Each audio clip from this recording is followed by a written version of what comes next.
La lecture d'aujourd'hui se trouve dans le psaume 111. Louez l'Éternel. Je louerai l'Éternel de tout mon cœur dans la réunion de son droit et dans l'assemblée. Les œuvres de l'Éternel sont grandes, recherchées par tous ceux qui les aiment. Son œuvre n'est que splendeur et magnificence, et sa justice subsiste à jamais. Il a laissé la mémoire de ses prodiges, l'Éternel miséricordieux et compatissant. Il a donné de la nourriture à ceux qui le craignent. Il se souvient toujours de son alliance. Il a manifesté à son peuple la puissance de ses œuvres, en lui livrant l'héritage des nations. Les œuvres de ses mains sont fidélité et justice. Toutes ses ordonnances sont véritables, affermies pour l'éternité, faites avec fidélité et droiture. Il a envoyé la délivrance à son peuple. Il a établi pour toujours son alliance. Son nom est saint et redoutable. La crainte de l'Éternel est le commencement de la sagesse. Tous ceux qui l'observent ont une raison saine. Sa gloire subsiste à jamais. Le Seigneur bénisse sa parole. Amen. Je vous invite à vous asseoir maintenant. Et le chant de préparation, ça sera le numéro 319, les strophes 1 et 2.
Bonjour Émilie.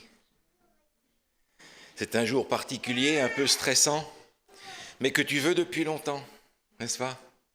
J'aimerais saluer tous les membres de ta famille qui sont là. On aura l'occasion de faire connaissance un petit peu plus précisément tout à l'heure. C'est une journée particulière, c'est quelque chose de solennel mais de réjouissant en même temps, qui est l'aboutissement d'un processus et qui est aussi le départ de quelque chose de différent.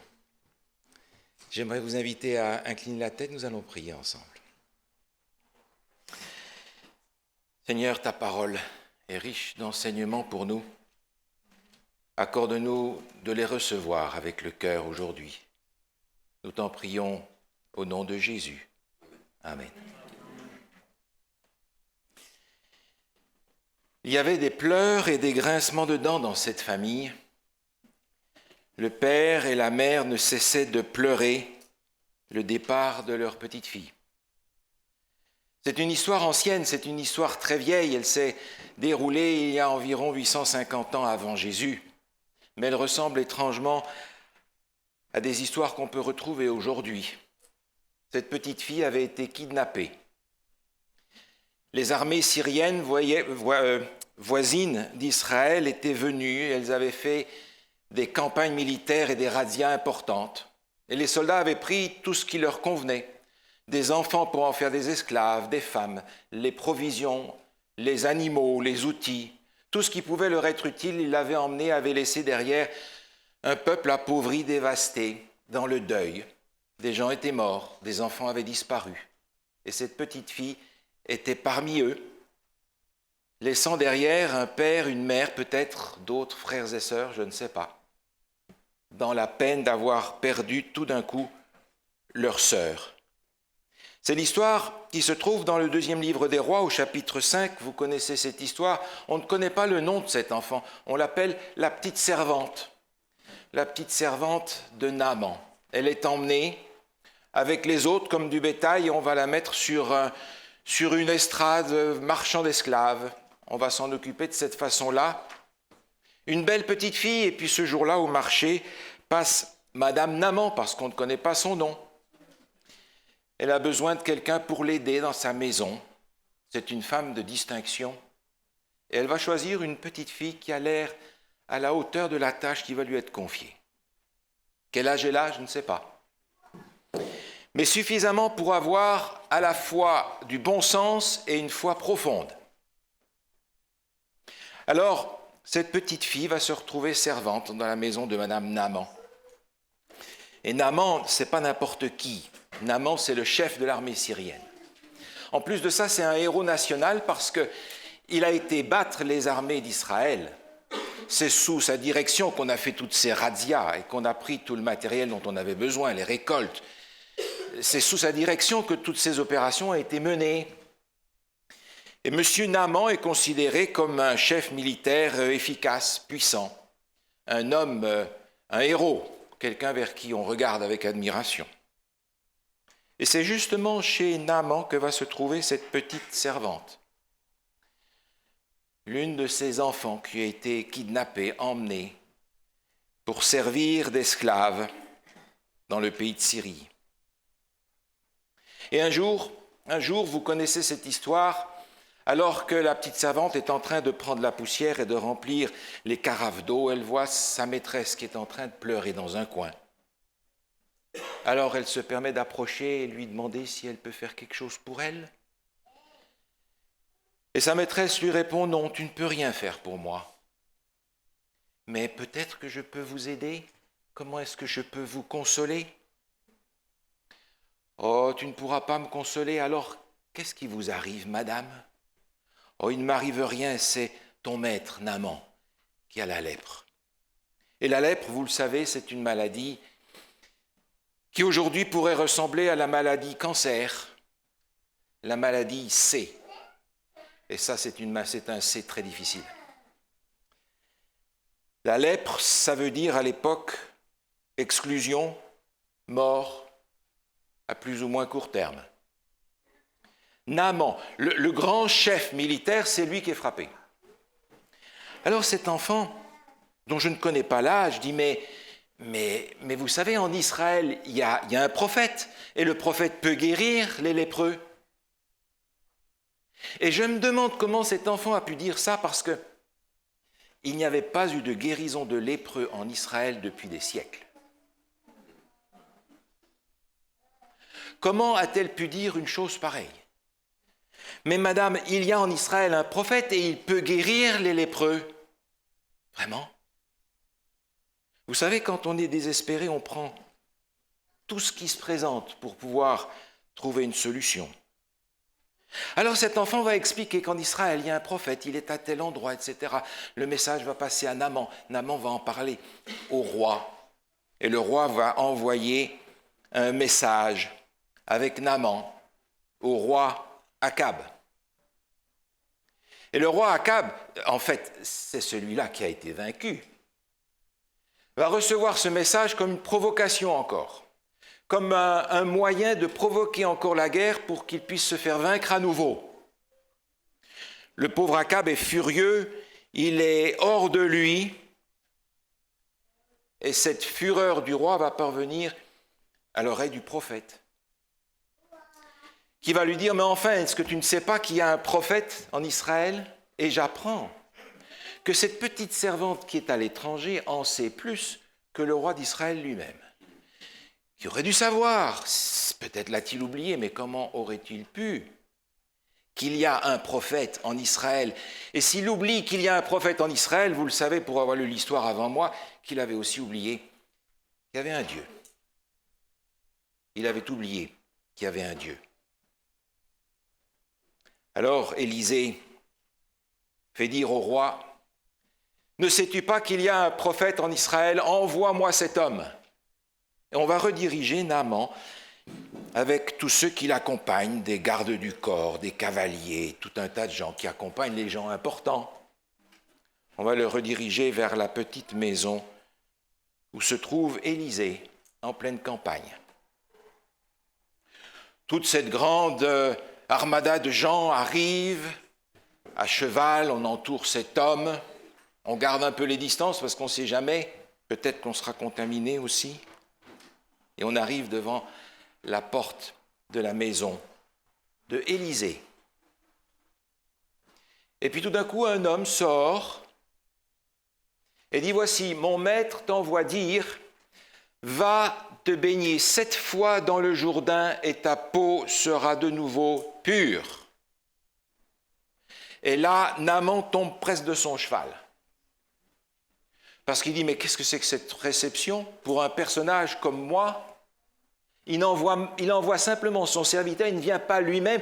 Moi, je m'étais dit, il va venir pour m'accueillir, et il va faire une cérémonie, il va faire des incantations, il va parler en langue, il va encore faire tout un tas de cérémonies, de tralala, des gestes magiques, il va répéter des mantras. Vous comprenez, il avait encore cette mentalité païenne, c'est avec ça qu'il est venu. Voilà ce qu'il attendait. Non, on lui dit, va te laver 7 fois dans le Jourdain. Et il dit, mais enfin, le Jourdain, c'est une sortie d'égout, il est sale comme tout. Moi, j'ai dans mon pays des fleuves, c'est de l'eau pure. Et pour me guérir, on va me faire un bain de boue maintenant. Il était parti, en fait, pensant aller faire une cure thermale à Samarie-les-Bains. Et on l'emmène faire un bain de boue dans la campagne israélite. Grosse déception. Il est fâché, cet homme. Et il s'en va. Lépreux est fâché.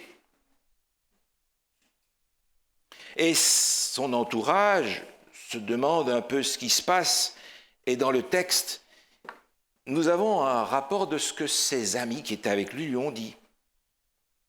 C'est dans le 2e livre des Rois, au chapitre 5, au verset 13. Il est dit, mais ses serviteurs s'approchèrent pour lui parler et dire, « Mon père, si le prophète t'avait demandé quelque chose de difficile, ne l'aurais-tu pas fait? Combien plus dois-tu faire ce qu'il t'a dit, lave-toi et tu seras pur. »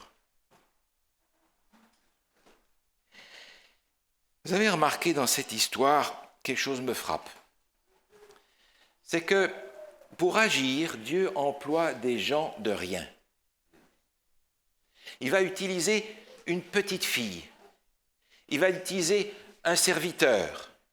Il va utiliser quelques soldats qui n'y connaissent probablement rien en rien.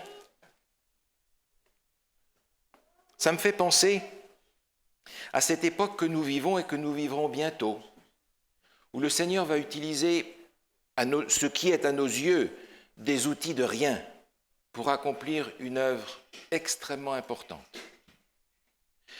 Alors, si je ne suis pas docteur, si je ne suis pas très instruit, si je ne me considère pas comme très intelligent, ou particulièrement beau, ou particulièrement riche, ou particulièrement doué, vous êtes en première liste pour que le Seigneur vous utilise. Il a utilisé une petite servante, il a utilisé des soldats, il a utilisé un serviteur. Souvenez-vous qu'il a même parfois utilisé un âne. Ne pourra-t-il donc pas nous utiliser aussi? Souvenez-vous, Jésus n'est pas allé chercher les grands docteurs de Jérusalem, les gens bardés de diplômes et de médailles. Il est allé chercher des pêcheurs, dans tous les sens du terme d'ailleurs, qui étaient sur le bord du lac, des gens qui savaient tout juste lire, écrire et compter.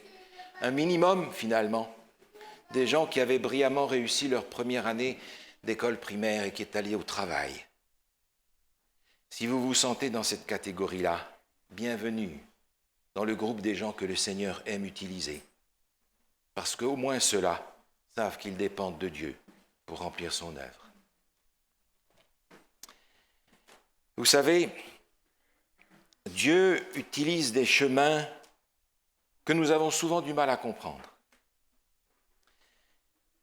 Et Dieu utilise des chemins pour arriver à ses solutions.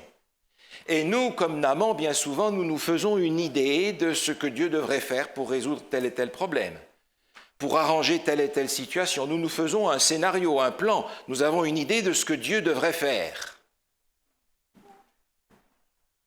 Et dans notre vue, malheureusement, ce n'est pas toujours comme ça que ça arrive. C'est parfois exactement le contraire qui arrive.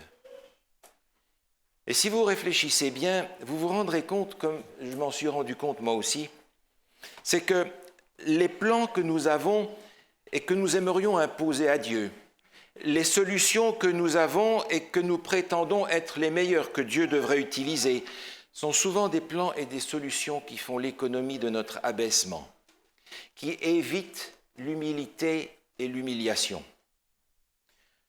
Tout comme Naaman qui pensait pouvoir garder sa grande dignité de chef militaire et être guéri par quelques cérémonies magiques pour éviter l'abaissement, l'humiliation.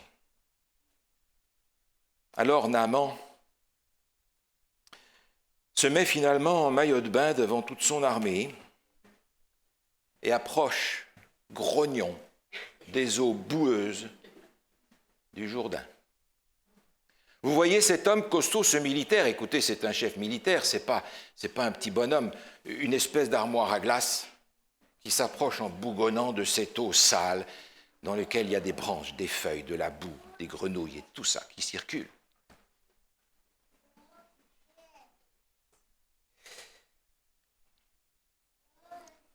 Il va suivre le conseil de ses soldats. Il va aller se baigner dans cette eau boueuse.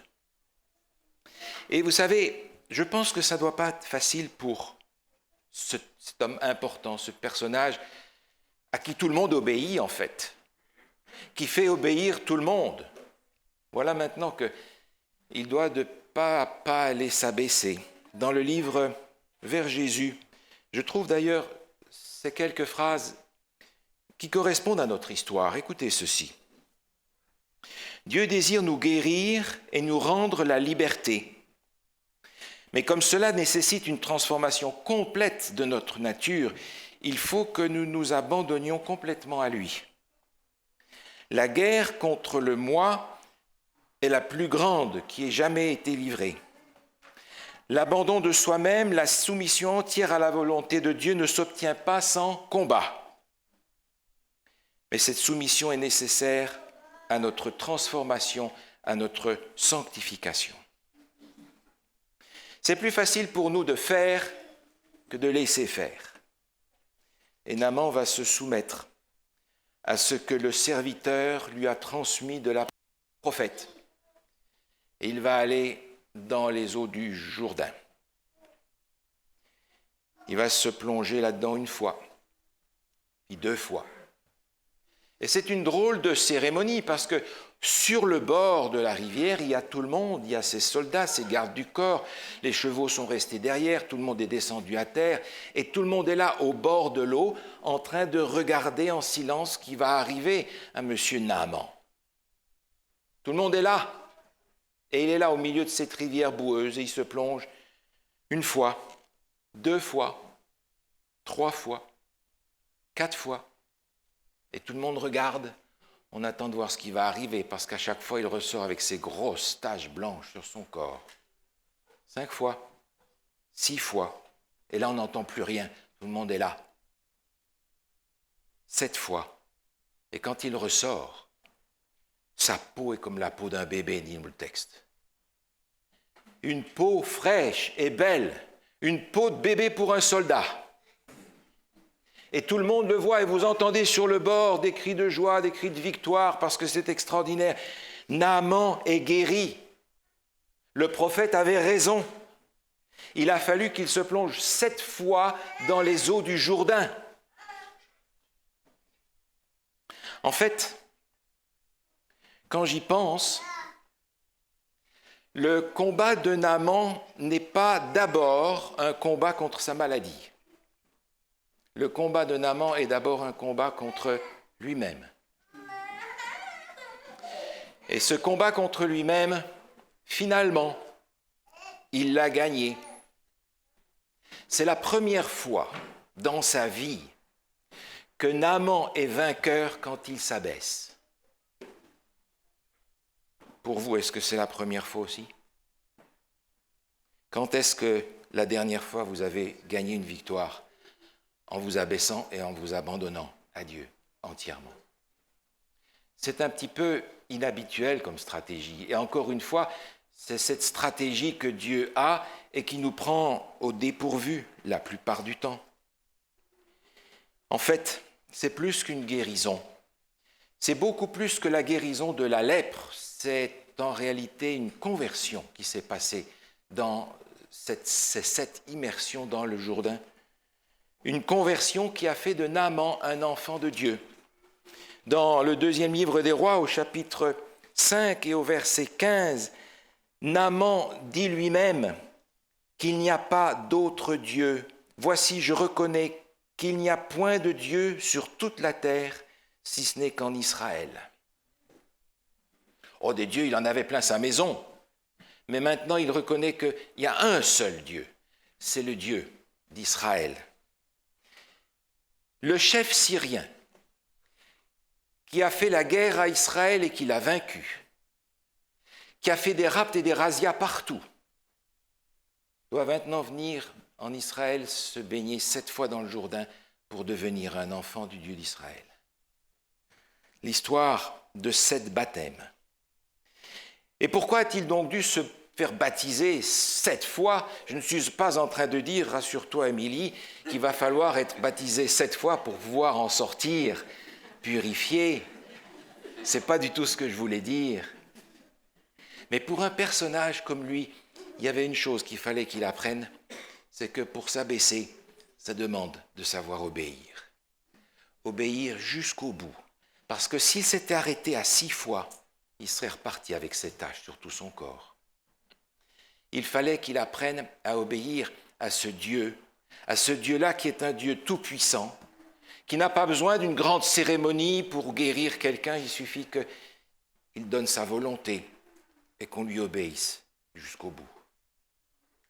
7 baptêmes particuliers par lesquels Naaman avait besoin de passer pour apprendre qu'il fallait que Dieu fasse pour lui ce qu'il était incapable de faire pour lui-même.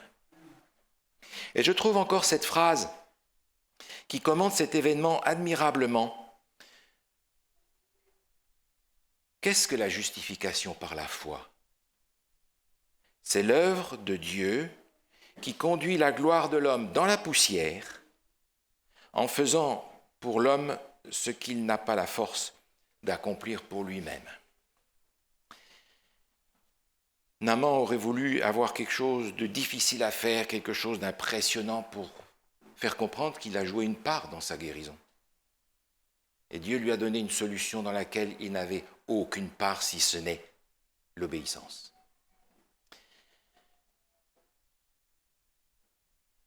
Nous avons été les uns et les autres baptisés au nom du Père, du Fils et du Saint-Esprit. Et vous savez, ayant été aussi moi baptisé, je sais que parfois le vieil homme sait nager. Le baptême, c'est une image de la mort et de la résurrection. Et Naaman avait besoin de mourir. Il avait probablement besoin de mourir 7 fois à lui-même avant de pouvoir sortir de ces eaux purifiées, ayant accepté que Dieu soit son Dieu, que l'Éternel soit son Sauveur. Peut-être que nous aurons besoin, nous aussi, spirituellement parlant cette fois, de nous présenter à Dieu plus souvent que nous aurions voulu pour lui demander de nous purifier, de nous pardonner, de recommencer et finalement, si vous me permettez cette expression, de tuer en nous cette volonté qui continue encore à lui résister si souvent. J'aimerais terminer avec un texte qui se trouve dans l'épître de Paul aux Éphésiens, au chapitre 2, où il est dit, au verset 12, l'apôtre Paul ici s'adresse à ceux qui sont dans l'Église et fait référence au moment où ils ont passé eux aussi par les eaux du baptême, par la conversion. Éphésiens chapitre 2, verset 12, il est dit « Souvenez-vous que vous étiez en ce temps-là sans Christ, privés du droit de cité en Israël, étrangers aux alliances de la promesse, sans espérance, sans Dieu dans le monde. Mais maintenant, en Jésus-Christ, vous qui étiez jadis éloignés, vous avez été rapprochés par le sang de Christ. » Rapprochés par le sang de Christ parce que dans le baptême, on a vécu cette mort à nous-mêmes et cette résurrection par la grâce de Jésus-Christ. C'est ce que Émilie va vivre aujourd'hui. Et c'est ce que nous allons peut-être revivre ensemble les uns et les autres en pensant au jour où nous avons été baptisés. Peut-être que pour les uns, ça fait une année. Peut-être que pour les autres, c'est plus long, plus ancien. Et si vous me permettez, ce sera peut-être le moment de rafraîchir cette expérience que nous avons vécue les uns et les autres. Mourir à nous-mêmes et ressusciter en Jésus-Christ. Que le Seigneur nous aide à vivre une expérience qui nous donne la grâce de ne pas avoir peur de mourir à nous-mêmes parce que le Dieu que nous recevons, c'est le Dieu Tout-Puissant qui nous sauve pour l'éternité. Amen. Je vous invite donc à vous lever pour le cantique d'engagement qui va être le 453, les strophes 1 et 4.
Asseyons-nous. J'aimerais proposer maintenant que Émilie me rejoigne ici pour que nous puissions ensemble faire ce que nous appelons la profession de foi. C'est pour Émilie l'occasion de dire ce qu'elle a découvert dans la parole de Dieu. C'est l'occasion aussi pour nous de nous rappeler qu'elle a été aussi notre thème d'engagement lorsque nous avons accepté le Seigneur sur la base des Saintes Écritures et des Saintes Écritures seules comme étant le critère de notre foi. Alors permettez que je vous donne lecture de cela avec Émilie. Nous croyons que la Bible est la parole de Dieu, écrite grâce à l'inspiration des prophètes. Elle constitue, avec l'assistance de l'Esprit, le seul critère de notre expérience de foi et de notre conduite en tant que chrétiens. Nous croyons qu'il est de notre devoir de l'étudier régulièrement avec prière. Crois-tu cela ? La Bible nous donne l'assurance du prochain retour de Jésus. Par sa deuxième venue, Jésus donnera la vie éternelle à ceux qui seront sauvés, puis établira une nouvelle terre exempte de mal. Cet événement est littéral, visible, de portée mondiale. Il constitue notre bienheureuse espérance, mais sans en connaître la date, nous le savons très proche. Crois-tu cela ? La Bible enseigne l'existence d'un Dieu unique et éternel, ainsi que l'unité totale du Père, du Fils et du Saint-Esprit. La divinité se caractérise par sa justice et son amour à l'égard de l'humanité. Crois-tu cela ?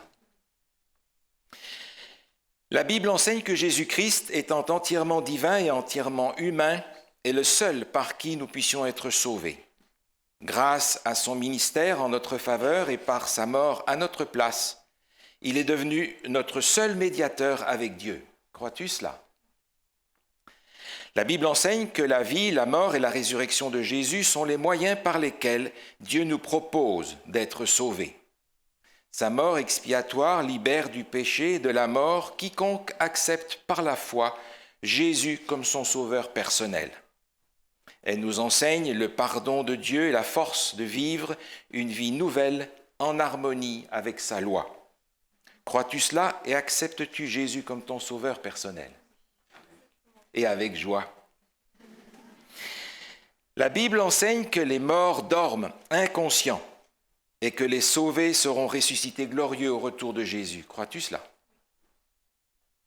La Bible enseigne que Jésus est maintenant dans le lieu très saint du sanctuaire céleste, qu'il juge son peuple et intercède pour lui et procure à qui le lui demande la force de transformer notre caractère à sa ressemblance. Crois-tu cela ? La Bible enseigne que la loi de Dieu exprimée dans les 10 commandements est l'expression de son caractère et de sa volonté pour chaque croyant. La Bible nous invite à nous y conformer par la puissance de Christ en nous et à observer aussi le 4e commandement qui réclame la mise à part du 7e jour de la semaine, depuis le coucher du soleil le vendredi soir, comme jour de culte, de repos, comme signe de notre salut par la foi et mémorial de la création en 7 jours littéraux. Crois-tu cela ? La Bible enseigne que notre corps est le temple du Saint-Esprit et que nous devons honorer Dieu dans notre corps et notre esprit. Ainsi, nous choisissons de nous abstenir de toute nourriture impure, des boissons alcoolisées, du tabac, de toute espèce de drogue et d'en faire le commerce. Nous choisissons ainsi aussi la sobriété et la décence de nos vêtements et rejetons tout ornement mondain, préférant la parure d'un bon caractère. Crois-tu cela ? La Bible enseigne que le Saint-Esprit nous est donné comme l'instrument de notre transformation à l'image de Dieu. Il communique ses dons pour nous équiper au service et au témoignage. Parmi eux se trouve le don de prophétie qui s'est manifesté dans le ministère d'Ellen White. Ces écrits constituent une aide précieuse pour l'Église aujourd'hui, mais précisent très clairement que la Bible reste le seul critère auquel il convient de tout soumettre. Crois-tu cela ? La Bible enseigne que nous sommes des économes de tout ce que Dieu nous confie. Elle nous invite ainsi à manifester notre reconnaissance et notre consécration à Dieu en lui rendant la dîme de nos revenus et en apportant nos offrandes. Crois-tu cela ? La Bible enseigne la pratique du baptême par immersion comme le symbole et le témoignage public de notre engagement envers Jésus. Par le baptême, nous nous joignons à l'Église, nous recevons le pardon de nos péchés et le don du Saint-Esprit. Souhaites-tu être baptisé dans ce sens-là ? Le Seigneur enseigne que l'obéissance aux commandements, la foi de Jésus et le témoignage de Jésus constituent les caractéristiques de l'Église du reste à la fin des temps. Crois-tu qu'elle s'applique à l'Église adventiste du 7e jour et que Dieu l'a suscitée pour inviter nos contemporains à se préparer au prochain retour de Jésus? Désires-tu devenir membre aussi de cette famille mondiale? Oui. Vous avez remarqué le grand sourire sur le visage d'Émilie. Ce n'est pas quelque chose de rare, vous le savez, pour ceux qui la connaissent. Mais c'est un privilège de trouver en Jésus-Christ et dans cette expérience de foi quelque chose qui nous donne une espérance, un sens à notre vie et une joie dans le cœur. Nous allons prier ensemble, je vous invite à vous lever, nous allons nous mettre à genoux pour la prière ici devant.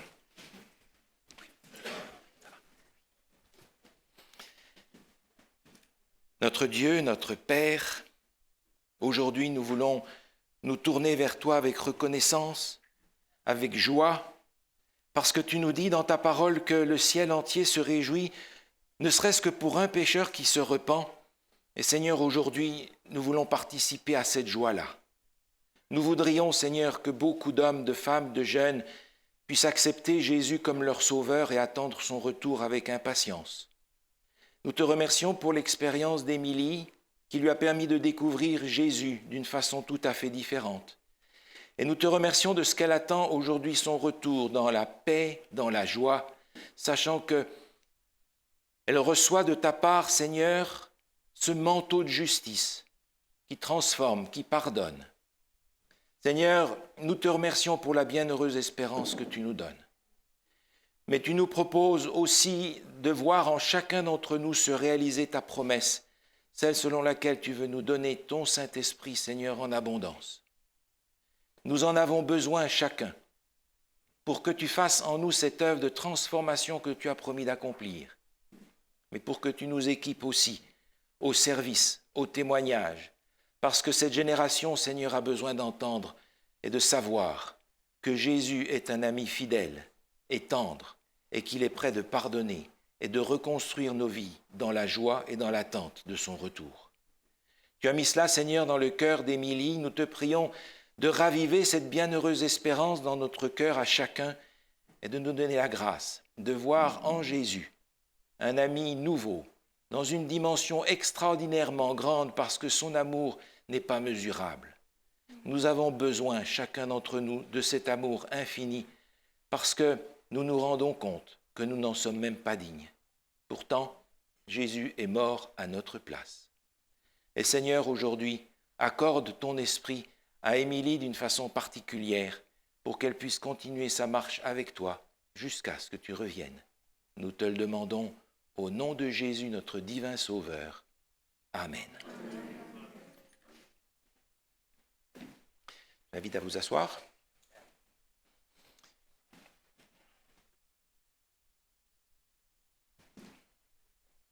Nous allons nous préparer pour l'immersion, pour le baptême, et je vous laisse entre les mains de Alain Jacques, l'ancien de notre Église, pour vous guider pendant ce moment-là. Alors, je vous invite, durant qu'ils vont se préparer justement pour cette cérémonie, à prendre le cantique 284.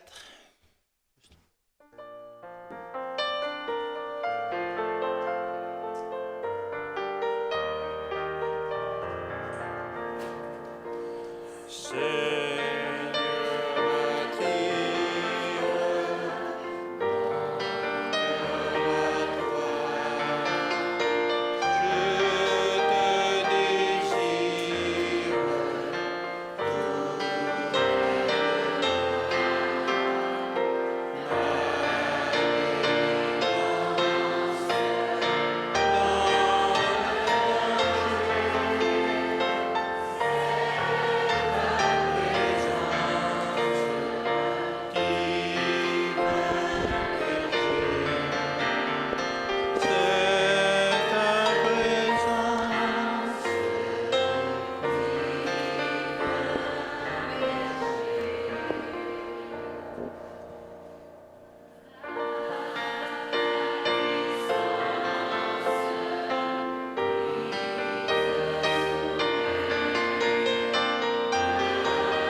est court. Nous sommes conscients que Jésus revient bientôt.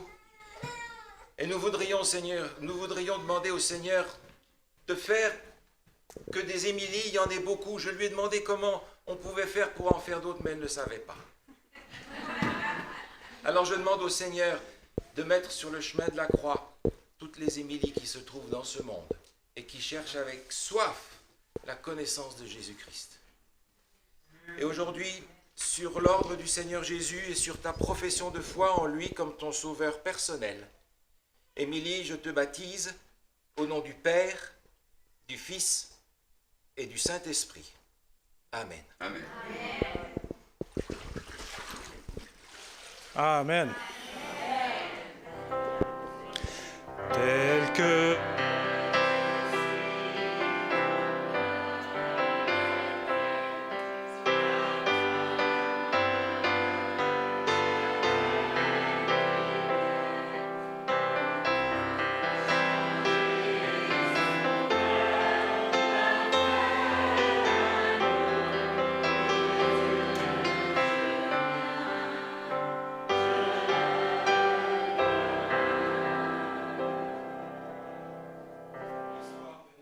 a appelé aujourd'hui qu'on n'a pas besoin d'être un grand personnage pour être un serviteur de Jésus. Nous sommes adventistes parce que nous croyons que Jésus revient bientôt et qu'il revient très bientôt. Nous voyons sous nos yeux les signes des temps et pour ceux qui lisent leur Bible, ils ont l'impression de lire le journal jour après jour. C'est pourquoi aujourd'hui, j'aimerais, de la part du Seigneur, vous proposer de faire aussi un pas vers lui. Il y a peut-être des gens qui connaissent Jésus, mais qui ne le connaissent pas d'une façon aussi personnelle que Emilia a appris à le connaître. Et j'aimerais vous proposer les uns et les autres d'entendre aujourd'hui dans votre cœur l'appel du Seigneur à faire de Jésus un ami personnel, pas celui de vos parents ou de votre famille ou de ce que vous avez peut-être appris par une tradition, mais un sauveur personnel. Et je ne vous propose pas d'être baptisé aujourd'hui, bien entendu, mais de vous préparer à l'être un jour, quand vous aurez rencontré Jésus d'une façon claire et personnelle. S'il en est aujourd'hui parmi vous qui avez le désir de vous préparer au baptême, qui viendra quand vous serez prêt, quand vous aurez reçu Jésus comme votre sauveur personnel, j'aimerais simplement que vous leviez la main pour qu'on puisse prier ensemble. S'il en est parmi vous qui attendent d'être baptisés et d'être prêts pour le moment où Jésus revient, levez simplement la main là où vous êtes pour que nous puissions prier ensemble. Le Seigneur appelle de jour en jour de toutes sortes de manières. Il appelle par les prédications, par nos lectures. Il appelle par ce qu'on entend. Il appelle par l'action de son Saint-Esprit. Il appelle aussi en voyant le témoignage de ceux qui ont précédé dans ce chemin. Et j'aimerais vous inviter, s'il est temps maintenant, de lever la main, j'en vois une ou deux, de lever la main de ceux qui veulent se préparer au baptême. Prions ensemble, voulez-vous? Seigneur, nous voulons te louer et te remercier de ce que tu nous appelles jour après jour à saisir ta grâce, à saisir ton amour et à faire une grande réconciliation avec toi. Cette grande réconciliation, Seigneur, trouvera son point maximum lorsque nous pourrons te faire un gros hug quand tu reviendras. Et Seigneur, nous savons que c'est bientôt. Et je voudrais aujourd'hui te prier pour les deux personnes qui ont levé leurs mains, désirant se préparer à être un ami particulier, un ami personnel avec toi. Seigneur, il y en a d'autres peut-être qui ont levé leurs mains dans leur cœur, mais Seigneur, à tous ces désirs que tu as vus et qui restent cachés, je te demande de répondre en donnant ton esprit, en donnant le désir de t'appartenir, de te connaître d'une façon personnelle et de marcher avec toi. Seigneur, ce monde a besoin d'hommes et de femmes qui ne peuvent pas s'acheter, qui ne peuvent pas se vendre, qui sont prêts à être fidèles aux droits et aux devoirs comme l'aiguille est au pôle. Des hommes qui appellent le péché par leur nom et qui marchent avec fidélité même si la terre devait s'écrouler. Seigneur, nous avons besoin d'hommes, de femmes et de jeunes de ce calibre-là.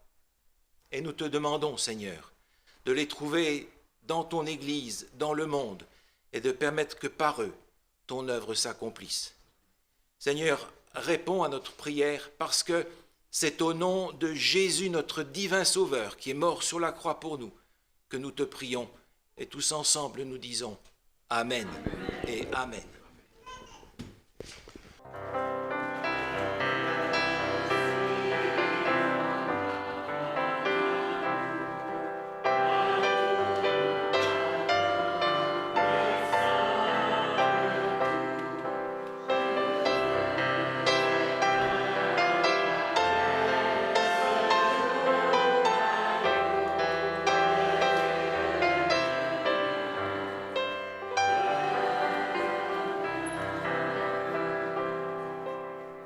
Amélie et Fred. Dans Psaume 119, le verset 16, David a écrit « Je fais mes délices de tes statuts, je n'oublie point ta parole. » Émilie, par ton sourire radieux, c'est évident que ton cœur déborde d'amour pour ton Sauveur et que sa parole t'apporte une joie immense. Puisse cette parole guider tes pas tous les jours de ta vie. Je te cherche de tout mon cœur. Ne me laisse point m'égarer loin de tes commandements. Je garde ta parole dans mon cœur.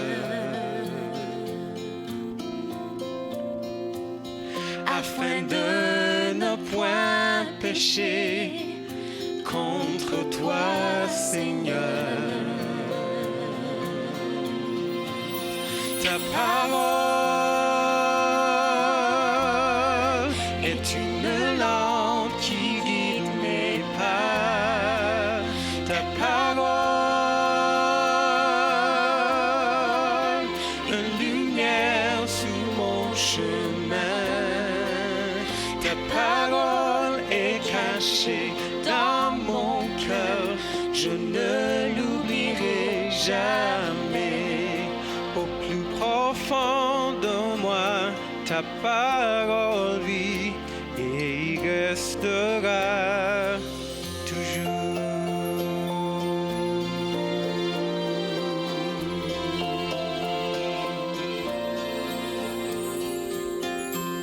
Je te cherche de tout mon cœur. Ne me laisse point m'égarer loin de tes commandements.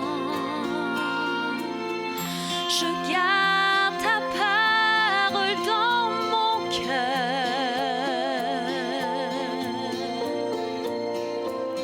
afin de ne point pécher contre toi, Seigneur.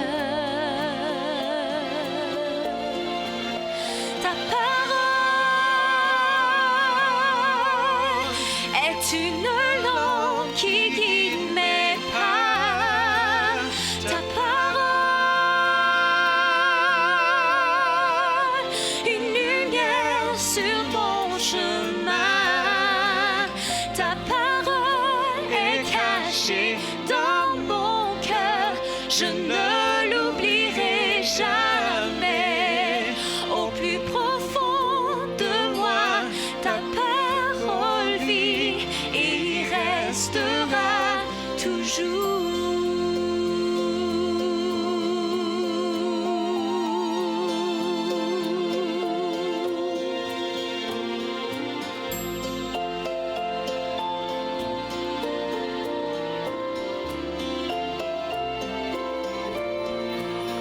Ta parole est une lampe qui guide mes pas. Ta parole, une lumière sur mon chemin.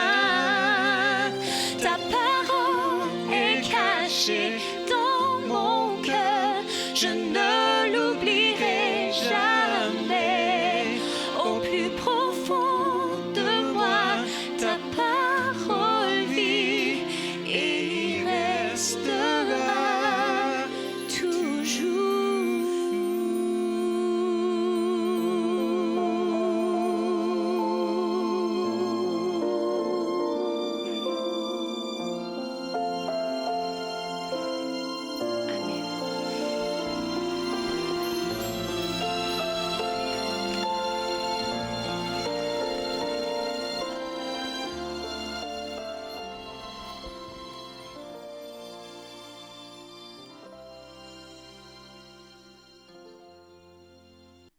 J'ai entendu qu'il y a des gens parfois qui ont voulu être baptisés en hiver, mais il a fallu faire un trou dans la glace pour avoir de l'eau. C'est moins confortable aujourd'hui, l'eau était bien chaude, permet de se détendre et de penser à ce qu'on fait. Merci à tous ceux qui ont rempli le baptistère d'une eau agréable pour cette expérience de baptême. J'aimerais te remettre ce certificat de baptême qui comprend surtout un texte que j'ai choisi pour toi. J'ai passé de nombreux textes en revue dans les Écritures parce qu'ils sont nombreux les textes qui sont des textes qui pourraient te correspondre et te donner encouragement. Et après un long moment, j'ai finalement choisi celui qui se trouve dans Ésaïe, au chapitre 12 et au verset 2, où il a dit « Voici, Dieu est ma délivrance, je serai plein de confiance et je ne craindrai rien. Car l'Éternel est ma force et le sujet de mes louanges, c'est lui qui m'a sauvé. » J'aimerais te donner ce texte, ce certificat de baptême qui contient aussi le résumé de ce que nous avons lu ensemble et ce livre de la part de l'Église qui te permettra d'étudier les événements de la fin et de savoir à quoi le Seigneur nous prépare. J'aimerais vous inviter à vous tous qui êtes membres de l'Église de Saint-Georges à souhaiter la bienvenue à Émilie. Retourne-toi, lève-toi et j'aimerais vous inviter à vous lever. Voilà ta nouvelle famille spirituelle. Tous ceux qui te reçoivent aujourd'hui dans cette famille de l'Église, qui nous sommes contents de la voir grandir en foi et en nombre. Je vous invite à rester debout pour le dernier cantique. Nous allons maintenant prendre le 518 cantique. 518.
Recevons la bénédiction du Seigneur. Que l'Éternel te bénisse et qu'il te garde.